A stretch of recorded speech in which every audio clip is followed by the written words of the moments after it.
Congress party ने हमेशा से अपने देश से ज्यादा आतंकियों के मददगार पाकिस्तान की इज्जत बचाई है।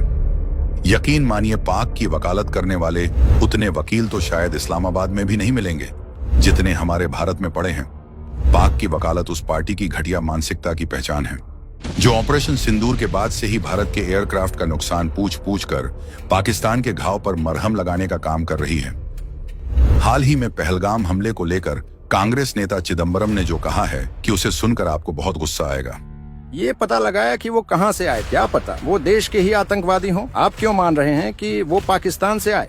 चिदंबरम का ये बयान यूपीए सरकार के उस काले दौर की याद दिलाता है जब कांग्रेस ने 2007 के समझौता एक्सप्रेस ब्लास्ट केस में पाकिस्तानियों को छोड़कर अपने ही देश के हिंदुओं को जेल में सड़ाया था और भगवा आतंकवाद जैसी गंदी कहानी गढ़ी ताकि दुनिया को दिखा सकें कि देखो, हिंदू भी आतंकवादी हैं। समझौता एक्सप्रेस ब्लास्ट में पाकिस्तान को दोषी साबित करने वाली एक नहीं, दो नहीं, बल्कि तीन ठोस लीड को कांग्रेस ने ऐसे नजरअंदाज किया जैसे वो दशकों से देश के विकास को करती आई है।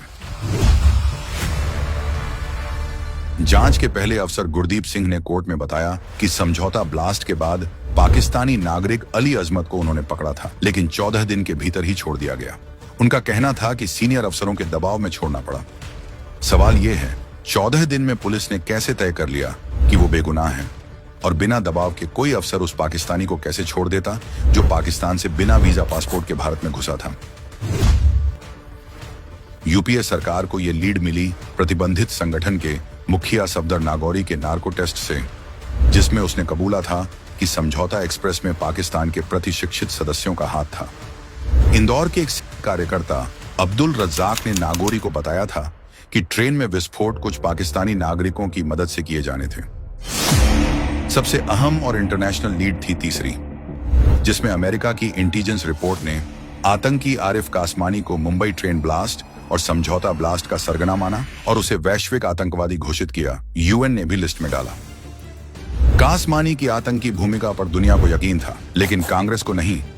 आज जो चिदंबरम पाक को क्लीन चिट दे रहे हैं, उन्होंने 2008 में गृह मंत्री बनते ही समझौता ब्लास्ट में पाकिस्तान के बजाय हिंदू संगठन अनुभव, भारत के कथित सदस्य और भारतीय सेना के पूर्व अधिकारी लेफ्टिनेंट कर्नल श्रीकांत पुरोहित को गिरफ्तार करवाया। 2010 में स्वामी असीमानंद, 2012 में कमल चौहान को भी अरेस्ट किया, सबको सिर्फ शक के आधार पर। सालों जेल में सड़ने के बाद 2016 में एनआईए ने खुद कहा पुरोहित का कोई सबूत नहीं, वो आरोपी ही नहीं थे।